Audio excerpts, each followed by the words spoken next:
할렐루야. 늘 서오던 주일 강대상이 아니라 오늘은 낯설지도 않지요. 몇 번 섰었는데 베델교회 강대상에 와서 주일 예배를 설교를 인도하는 제 마음이 좀 감개무량합니다. 아까 인사를 나누는데 제가 여러분과 함께 저 끝에까지 돌아다니면서 인사를 나누지 못했습니다. 그래서 한번 인사를 나눴으면 좋겠는데요. 제가 가서 악수를 하지는 않겠습니다. 제가 그냥 할렐루야 하면 여러분들도 큰 목소리로 할렐루야라고 해주시면 제가 더 힘이 나서 설교를 잘 할 수 있을 것 같습니다. 그렇게 해주시면 고맙겠습니다. 하실 수 있겠죠? 별로요? 제가 인사부터 하겠습니다. 할렐루야. 할렐루야. 고맙습니다.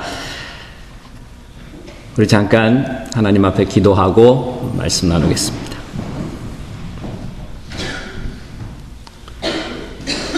하나님이 이 아침에 울려 퍼지는 성가대의 찬미 소리가 우리의 마음을 풍요롭게 합니다. 힘들고 어려운 시절을 우리 견디며 여기까지 왔습니다. 슬픈 일이 많았고 힘든 일이 많았고 곤고한 일이 많이 있었던 것 같은데 하나님의 주신 마음으로 조금씩 헤집어 보니 그 안에 주님이 주신 열매들이 가득하고 또 기쁨도 넉넉하게 들어있음을 알게 됩니다.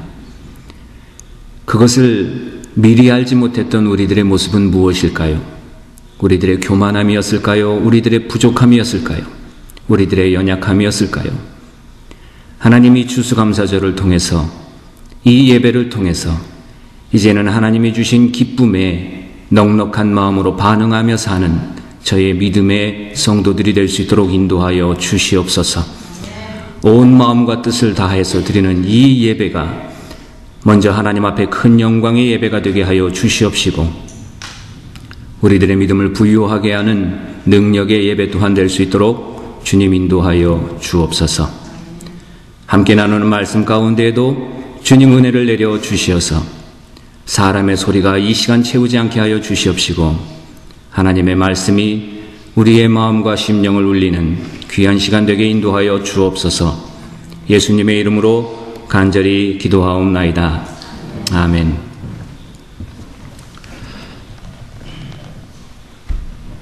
우리가 하나님 앞에 드리는 그 예배에 대해서 어느 예배는 덜 중요하다 또는 어느 예배는 더 중요하다 이렇게 구분지어서 얘기할 수는 없습니다.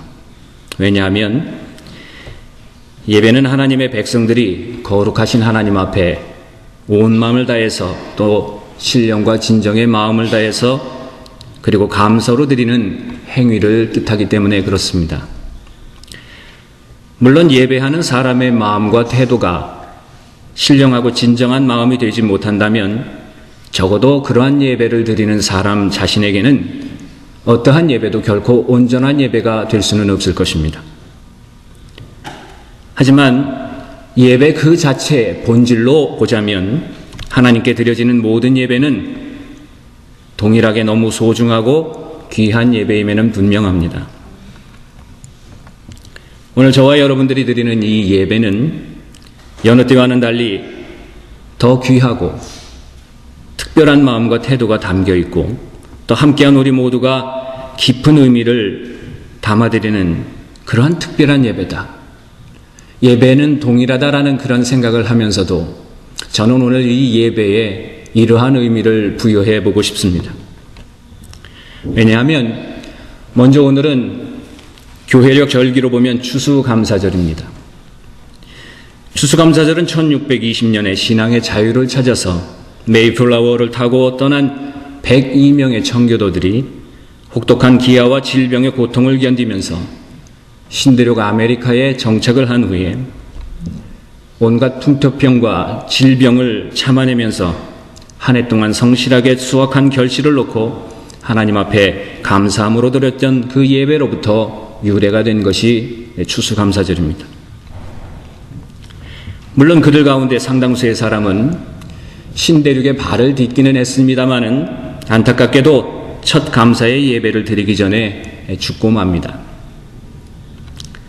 그리고 남은 사람들을 중심으로 해서 그들은 밭을 일구고 척박한 땅에 돌을 구르고 또 땅을 개척해 나갔습니다.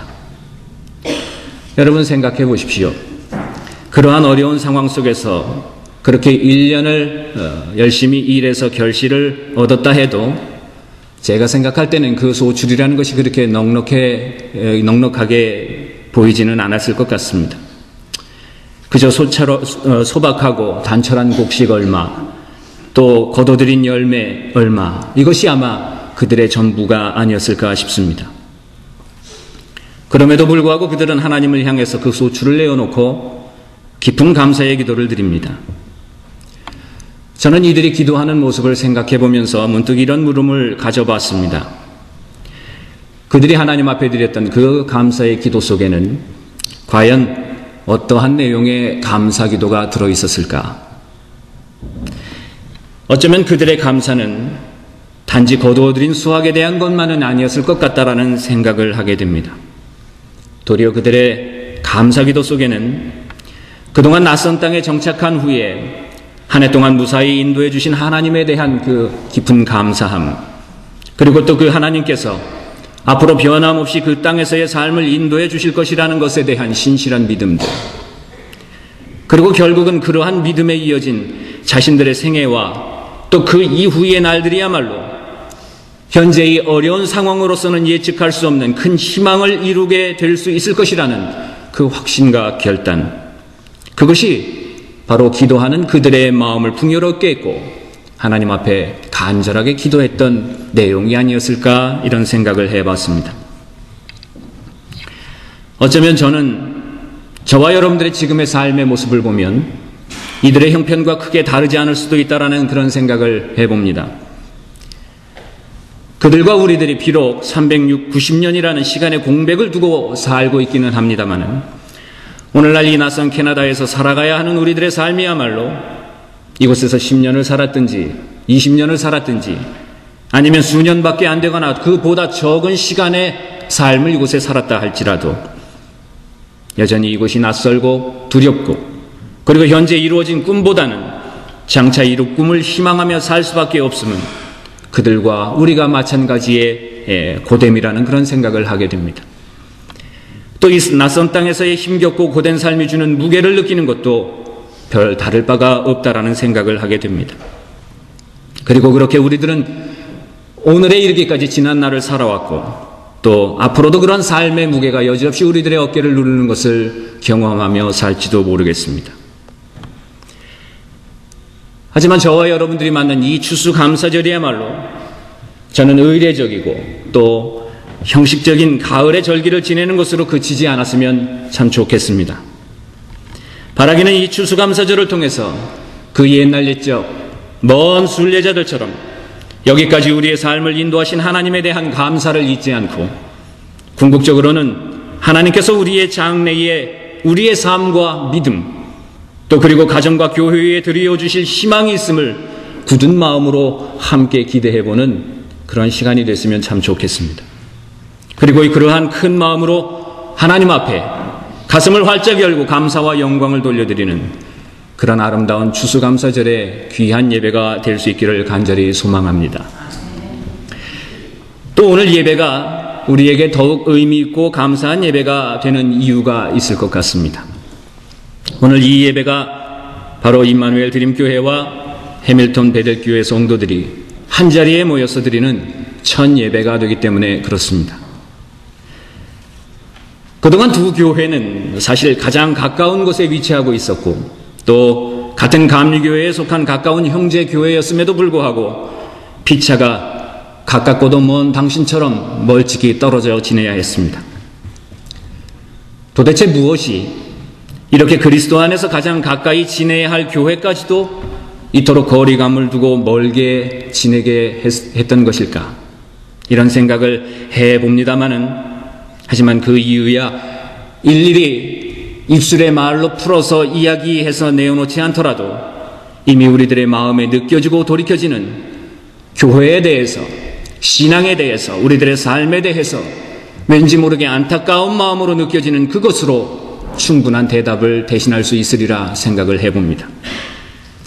하지만 그럼에도 불구하고 이번에 임마누엘 드림교회와 또 베델교회는 하나님 앞에서 아주 중요하고도 귀한 결정을 하게 됐습니다. 두 교회가 하나가 되기로 했습니다. 한 식구, 그리고 한 믿음의 공동체의 가족이 되기로 했습니다. 이제는 예전처럼 더 이상 내 교회 또는 내 교회 이렇게 나누어지지 않고 하나의 교회 울타리 안에 들어와 한 가족이 되기로 한 것입니다. 그리고 오늘 이 예배는 바로 그 첫 일을 시작하는 그러한 첫 예배입니다. 우리 두 교회의 이런 몸짓이 비록 작은 몸짓이 될 수는 있겠습니다마는 저는 이 일이 하나가 되라 하신 그렇게 당부해 주신 우리 하나님의 말씀에 우리 두 교회가 순종하고 또 기꺼이 열린 마음으로 다가서는 것 같아서 그것이 또한 오늘 이 시간을 빌어서 더욱 감사한 마음을 갖게 합니다. 또 오늘 이 예배가 저 개인에게서도 참으로 의미 있는 예배가 아닐 수가 없을 것 같습니다. 왜냐하면 제게는 이 예배가 임마누엘 드림교회의 담임 목사로 전하는 마지막 설교가 되기 때문에 그렇습니다. 지금 제 마음에는 지난 5년간 함께 해왔던 임마누엘 드림교회와 교우들을 떠나게 되는 깊은 아쉬움이 있습니다. 또 한편으로는 우리 사랑하는 교우들에게 미안한 마음이 있고 또 고마운 마음도 마음 가득합니다.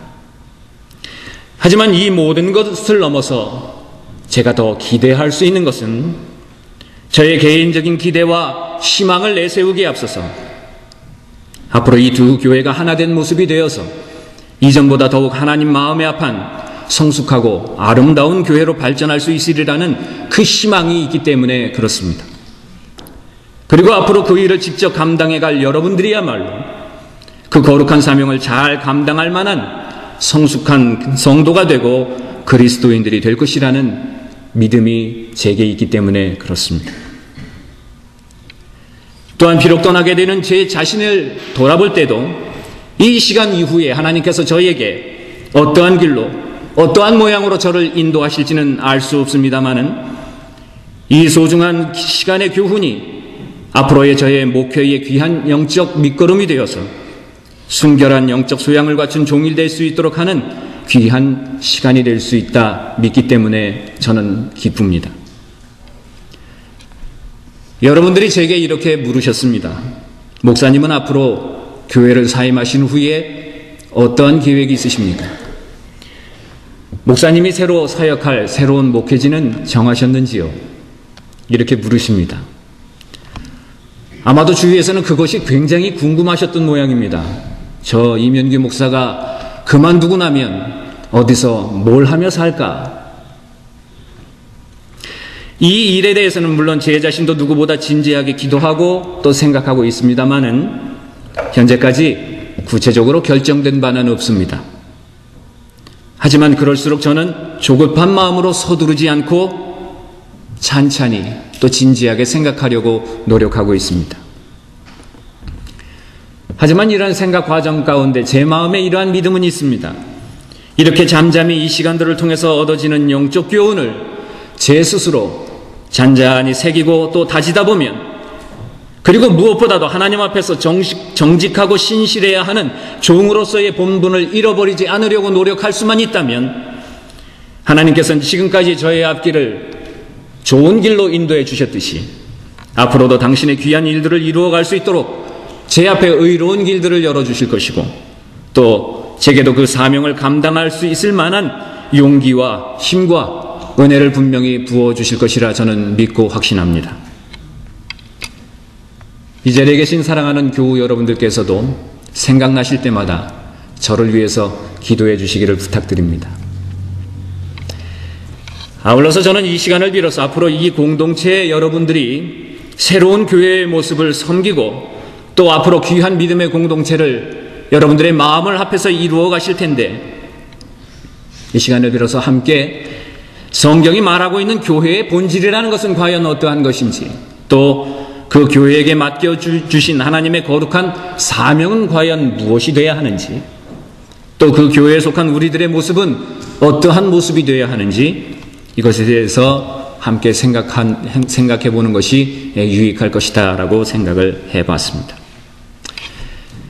먼저 전통적으로 보면 교회를 가리켜서 에클레시아라는 말로 표현을 합니다. 에클레시아라는 말은 본래 부르심을 받은 사람들의 모임이다라는 의미를 가지고 있습니다.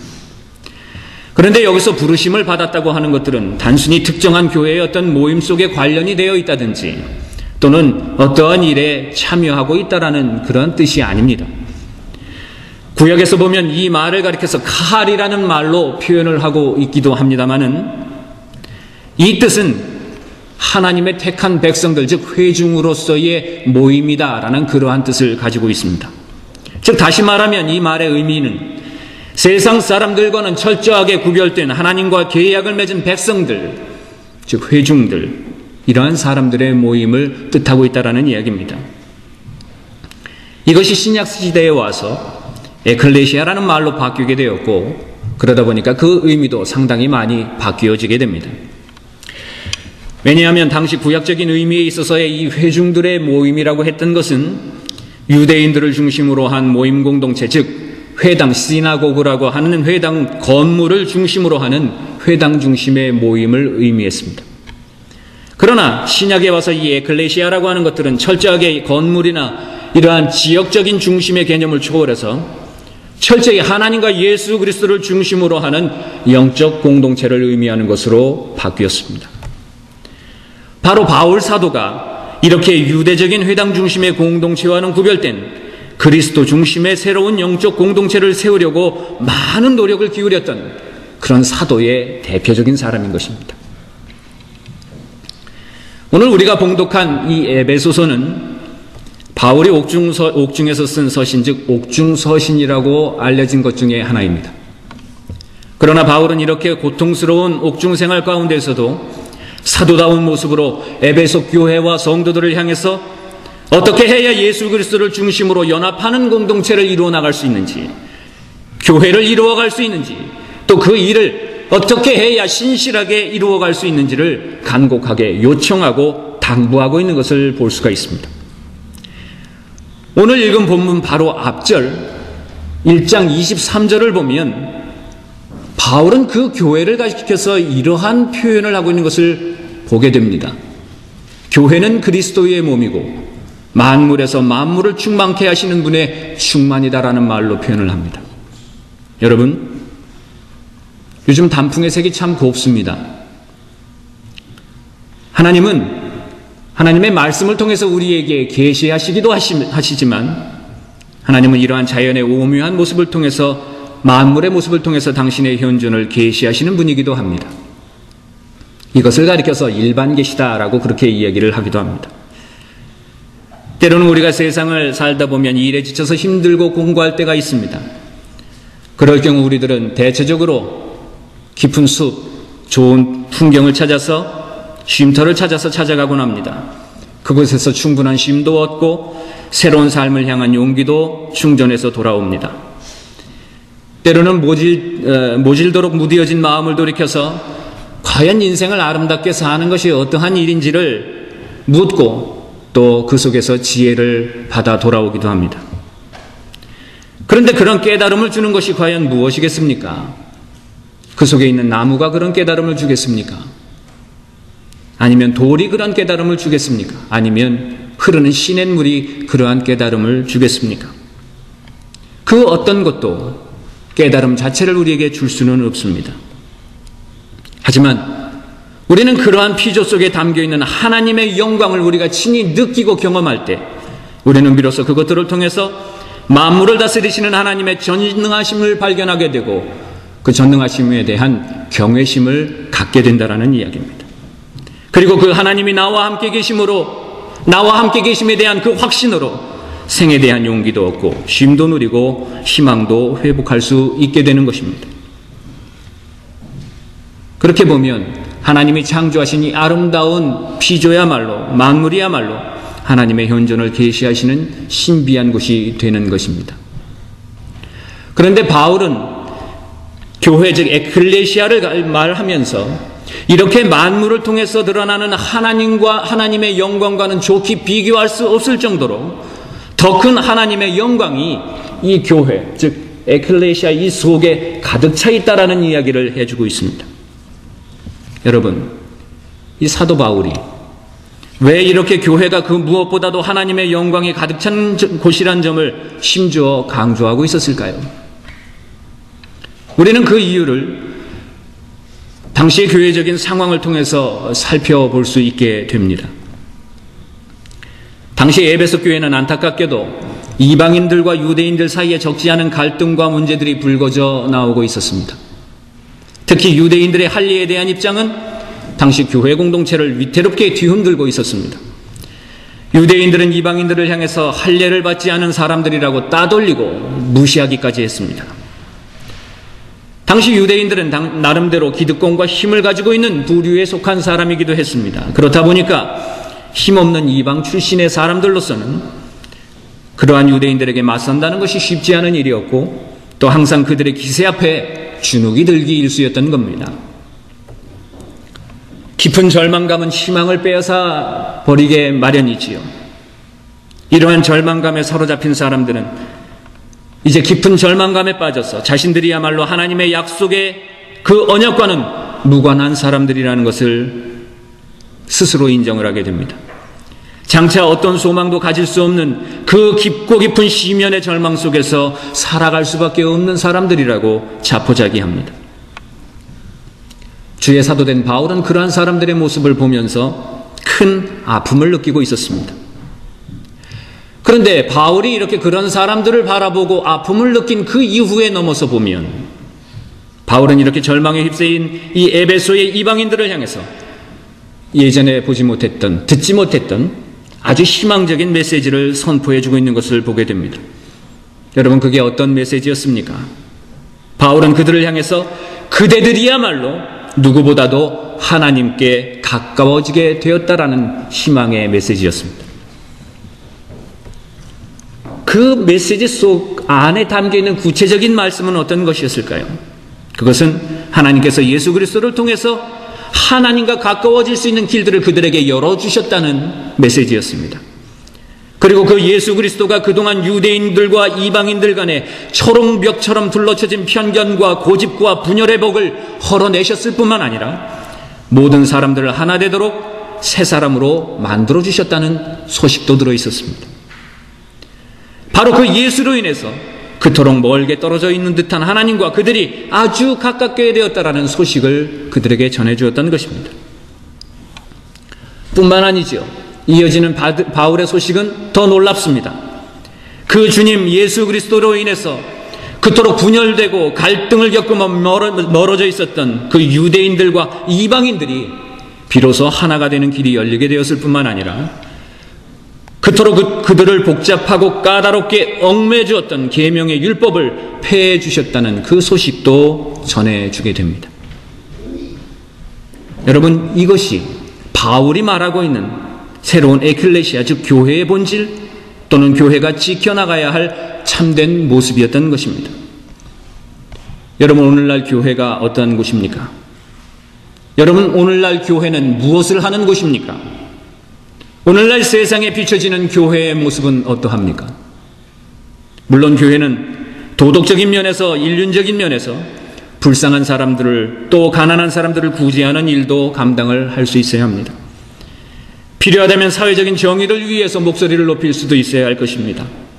어려운 사람들에게 도움을 주고 필요한 정보를 제공하는 커뮤니티의 역할도 할 수 있어야 합니다.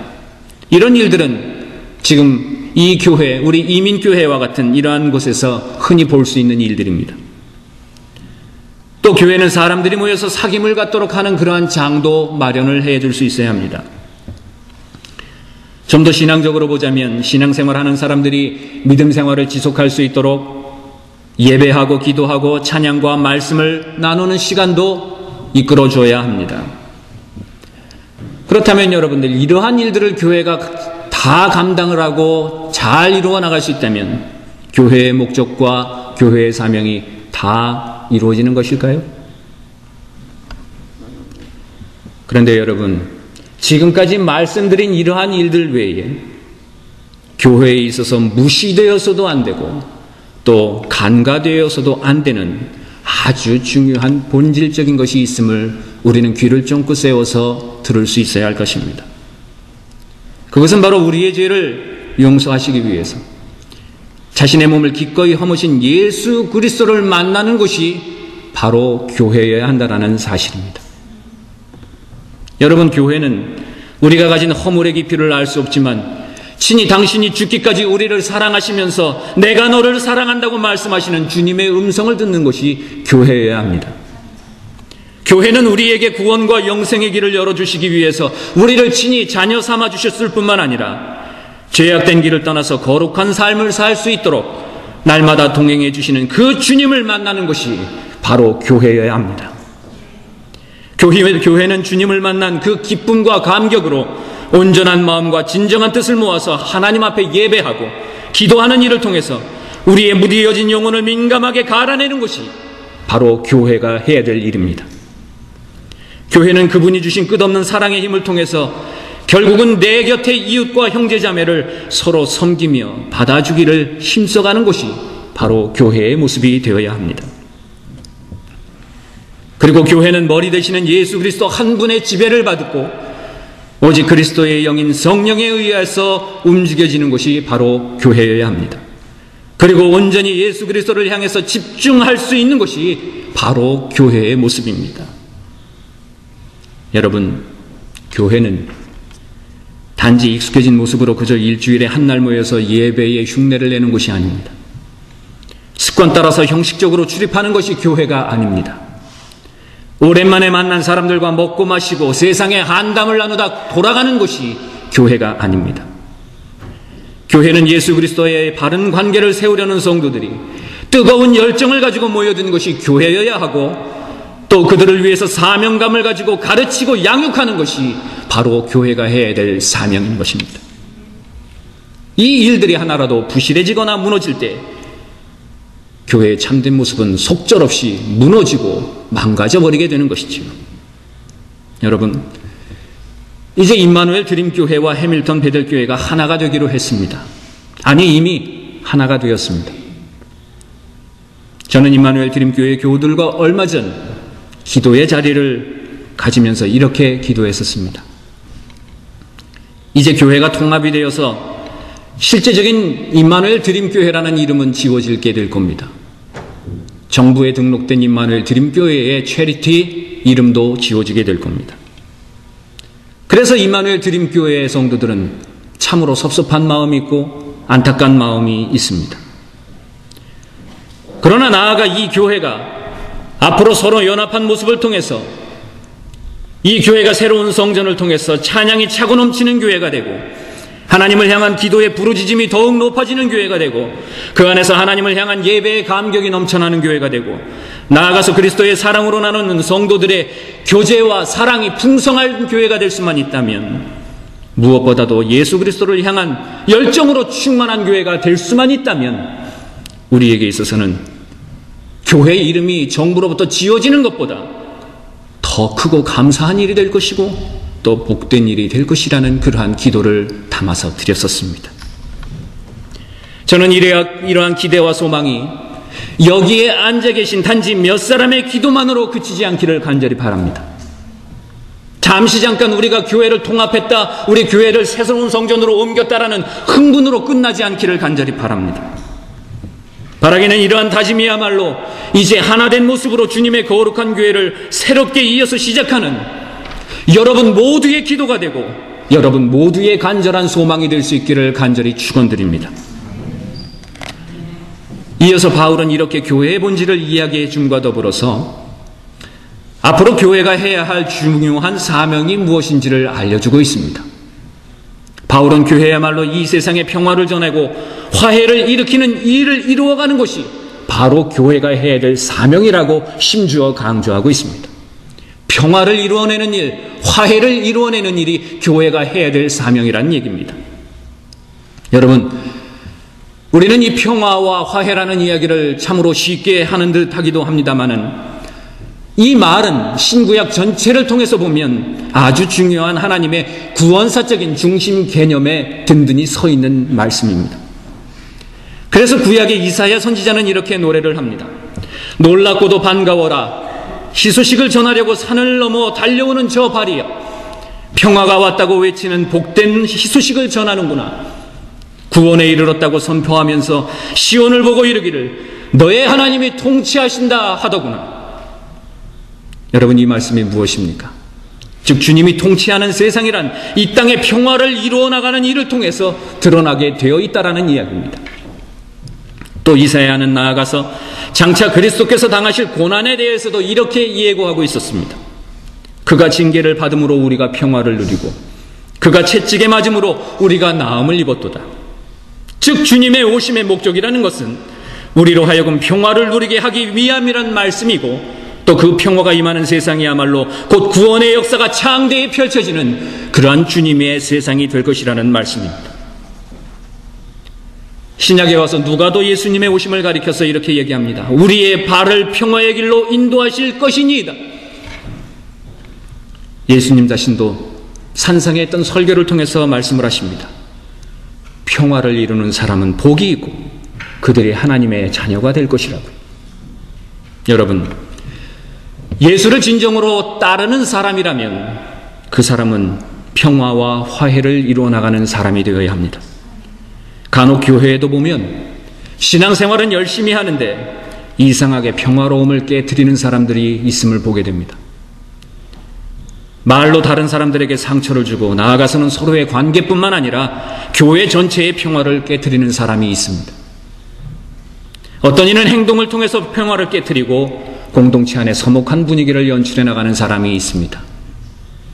자신만이 옳다고 판단한 나머지 일방적으로 자신의 뜻을 관철시키려고 이 일을 도모한다든지, 자신의 신앙심이야말로 정말 흠없고 온전한 신앙인 것처럼 다른 사람에게 오히려 그 신앙을 강요하고 강조하고 억측을 부리고 나아가서는 인격적이지 못한 모습을 드러내서 다른 사람에게 무례하게 대함으로 결국 공동체로 하여금 상처와 아픔을 겪게 하는 그러한 사람이 있다라는 이야기입니다.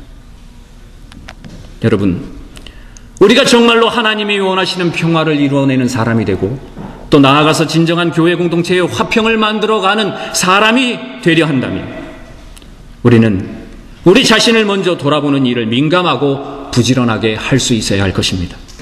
성경은 그것을 가리켜서 겸손이다라는 말로 이야기하고 있습니다. 늘 하나님 앞에서 나는 과연 평화를 이루어내는 사람인가? 아니면 평화를 해치는 사람인가? 여러분, 이러한 물음을 우리가 정직하게 묻고 살피며 살 수만 있다면 믿기는 교회뿐 아니라 이 세상 정말로 모두가 함께 살만 나는 세상으로 살아갈 수 있으리라 저는 이렇게 생각을 합니다. 하나님의 구원의 빛을 이루어내고 드러내는 일들은 결코 복잡한 것이 아닐 것 같습니다. 성경은 마태복음 5장 14절로부터 16절에 이르러서 사람들이 너의 착한 행실을 보고 하나님 아버지께 영광을 돌리게 하라 이렇게 말씀하고 있습니다. 여러분, 여기서 말하는 착한 행실이라고 하는 것은 도덕적인 행동을 넘어서 신앙이 녹아든 인격적인 모습을 의미하는 것입니다. 그리고 그 모습이 바로 평화요 화해를 만들어내는 모습이 된다라는 이야기입니다. 여러분, 이 세상이 우리 믿는 사람은 당연하다 치고 믿지 않는 이 세상이 하나님을 느끼고 예수님의 사랑을 느끼게 하는 것은 다른 데 있지 않습니다. 바로 여러분들의 믿음과 그리고 그 신앙과 인격이 조화를 이루어내서 드러내는 그 여러분들의 삶의 빛을 통해서 세상은 하나님이 계심을 느끼게 될 것이고 예수님의 사랑과 평화를 경험할 수 있게 될 것입니다.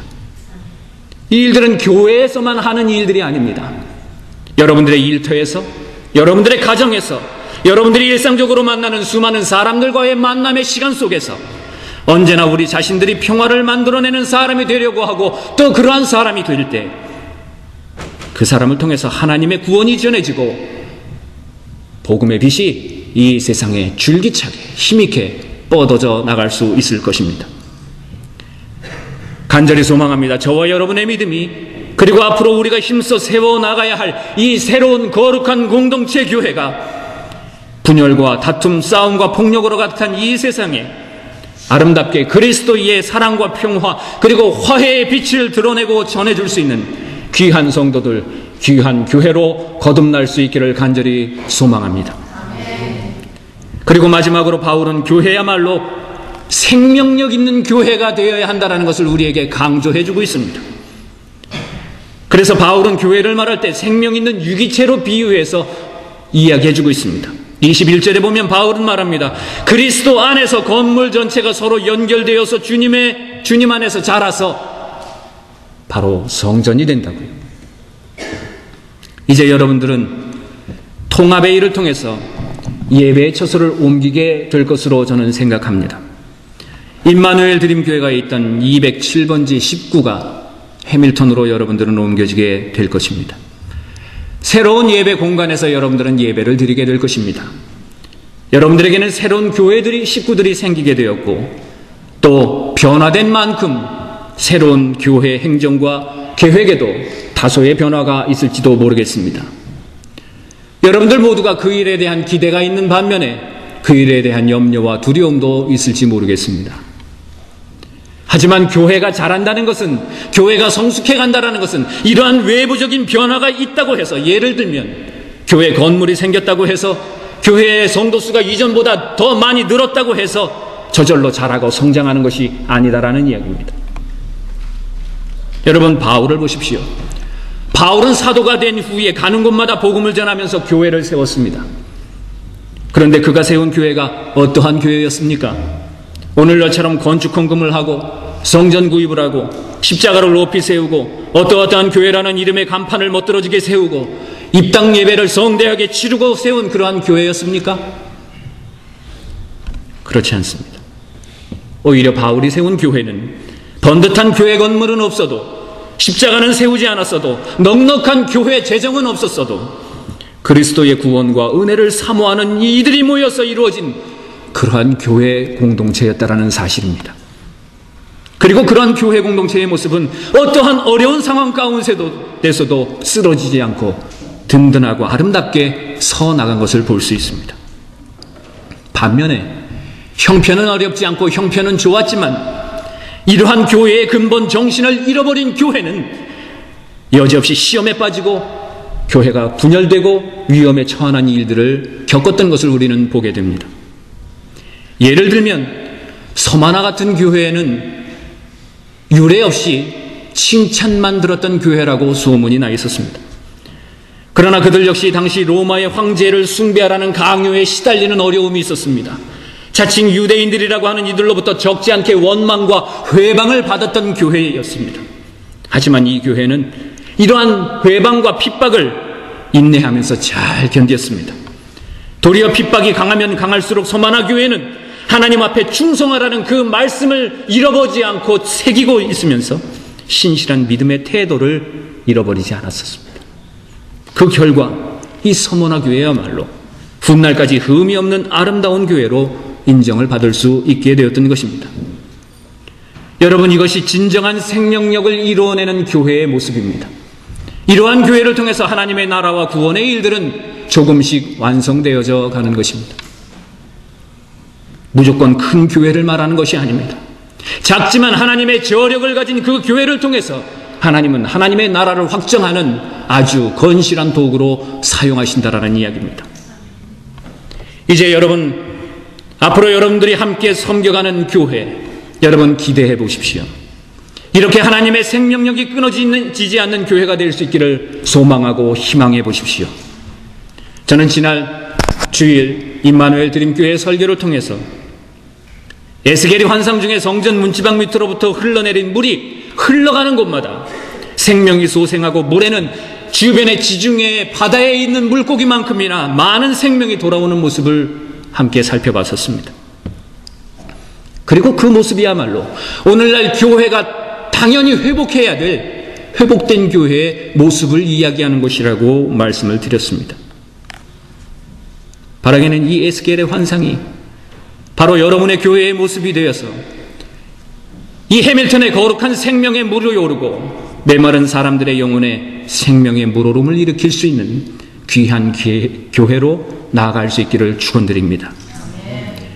그런데 여러분, 이제부터 여러분이 생명력 있는 교회를 이루기 위해서 한 가지 더 힘써야 될 사실이 있습니다. 그것은 바로 여러분 한 사람 한 사람이 거룩한 교회가 되고 생명 있는 교회가 되기 위해서 힘써야 되는 것입니다. 특별히 임마누엘 드림교회의 성도 여러분들은 제가 다시 한번 강조하는 이 말씀을 마음판에 새기고 아름다운 교회를 세워나가는 일꾼들이 되어주시기를 바랍니다. 오늘 본문 에베소서 2장 20절에서부터 22절을 통해서 바울은 말하고 있습니다. 여러분은 사도들과 예언자들이 놓은 기초 위에 세워진 건물이고 그리스도 예수가 그 모퉁이 돌이 되십니다. 그리스도 안에서 건물 전체가 서로 연결이 되어서 주님 안에서 자라고 성전이 됩니다. 그리스도 안에서 여러분도 함께 세워져서 하나님의 성령으로 거하실 처소가 됩니다. 제가 가진 세번역 성경으로 읽었습니다. 여러분, 이것은 교회의 본질 중에서 무엇보다 중요한 진리입니다.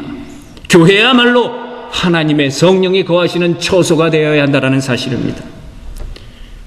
하지만 만약 하나님의 성령이 이 교회 안에만 계시다면 어떻게 되겠습니까? 여러분이 예배를 마치고 돌아가는 순간 여러분들은 모두 하나님과 빠이 다음 주에 만나야 하고 돌아가셔야 될 것입니다. 그리고 여러분들의 삶 속에서는 하나님이 함께 하시는 것 찾아볼 수도 없고 경험하지도 못하게 될 것입니다. 그러나 여러분, 성령님은 어떠한 분이십니까? 여러분과 함께 여러분들의 삶의 현장 속으로 함께 나아가시는 성령님이십니다. 여러분의 삶 속에 함께 들어가서 여러분 안에 거하시며 여러분을 거룩한 하나님의 자녀로 살 수 있도록 이끄시고 동행하시는 분이 성령님이십니다. 하나님이 거하실 처소가 이렇게 여러분 자신이 되니 여러분이 어떠한 존재가 된다는 이야기입니까? 바로 여러분 스스로가 살아있는 교회가 된다는 이야기입니다. 다시 에스겔서에 보면 에스겔이 성전 문지방에서 생명의 강이 터져나와서 밖으로 흘러들자 모든 생명이 살아났습니다.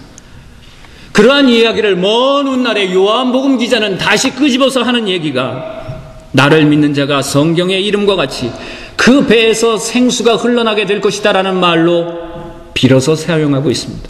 성경의 이름과 같이라는 말은 바로 이 에스겔서에 나오는 이 생명의 물이 흘러드는 현상을 이야기하고 있습니다. 그렇다면 여러분, 이 말씀이 무슨 말씀이겠습니까? 오늘날 예수 그리스도를 믿는 사람들이야말로 예수님으로부터 성령의 생수가 흘러나와서 우리들의 바깥으로 세상으로 흘러나갈 수 있어야 한다는 말씀과 동일한 것입니다. 즉, 예수님을 믿는 내 안에 생명수가 항상 흐르고 있기 때문에 어디를 가든 누구를 만나든 내 속에 흐르는 그 생명의 생수로서 사람들을 살리게 하는 그러한 거룩한 존재가 되어야 한다는 이야기입니다. 여러분, 가슴 속으로 자신에게 여쭤보십시오. 여러분은 스스로를 가리켜서 나는 그리스도인이라고 당당히 고백하실 수 있습니까? 만일 그렇다면 이제는 여러분들은 그리스도인이 되었다라는 사실뿐만 아니라 여러분 스스로가 하나님의 살아계신 성전이 되었다는 것도 더불어 고백해야 될 줄로 믿습니다. 더 나아가서는 우리 교회에 갔더니 목사님이 우리가 성전이라 하더라, 나를 성전이란다, 이렇게 말로만 그쳐서도 안 될 것입니다. 우리가 성전된 사람답게 합당한 성전의 구실 또한 할 수 있어야 합니다. 여러분, 우리가 신앙에 있어서 해야 될 궁극적인 대답은 나는 어느 교회, 베델교회에 다닙니다. 임마누엘 드림교회에 다닙니다. 나는 직분이 집사요, 권사요, 장로요, 목사입니다. 여러분, 이것이 우리들에게 주어지는 신앙의 대답이 되어서는 안 됩니다. 이것은 하등 우리의 신앙과는 유익한 관련이 아무것도 없습니다. 우리의 물음은 바로 이것이어야 합니다. 내가 하나님의 교회로 지금 제대로 살고 있습니까? 내가 교회요 성전이라는 사실을 직시하고 내가 그 거룩한 성전이 되기 위해서 그 모습 지켜내려고 애쓰면서 살고 있습니까? 바로 이것이 우리들의 신앙의 근본적인 궁극적인 물음이 되어야 합니다. 예수님의 말씀처럼 우리 안에 있는 성령의 생명수가 우리 밖으로 흘러넘치게 해서 다른 사람들을 살게 하도록 나는 살고 있는가? 이것이 우리에게 향한, 우리 자신의 믿음을 향한 물음이 되어야 합니다. 이 물음에 신실하게 반응하며 사는 사람이 바로 믿음의 사람이 되는 것입니다. 성도 여러분, 만일 여러분 안에 생명의 생수가 흐르고 있다면, 성령의 생수가 흐르고 있다면, 여러분이 그 생수를 다른 사람에게 흘려보낼 수만 있다면 세상도 또는 다른 사람도 분명히 생명이 회복되는 역사, 그 현장 가운데서 일어날 줄로 믿습니다. 여러분이 바로 그 일을 위해서 부름받은 교회가 되는 것입니다. 그 일을 위해서 부름받은 성도가 되는 것입니다. 교회는 건물을 가리키는 것이 아닙니다. 거룩한 성도들의 공동체를 교회라고 하는 것입니다. 예배당 건물이 없으면 어떻습니까? 그래도 교회는 교회일 수 있습니다. 그러나 예배당 건물이 있어도 교회가 될 수 없는 일이 있습니다. 거룩한 성도된 교회가 그 속에 들어있지 못하면 그것은 허물어져가고 썩어져가는 그런 교회가 될 것입니다. 여러분들이 가실 임마누엘 드림교회의 성전은 낡았습니다. 오래됐습니다. 들어가시면 고쳐야 될 것이 적지 않게 많이 있을 겁니다.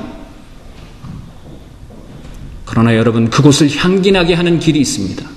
여러분들이 스스로 교회가 되는 일입니다.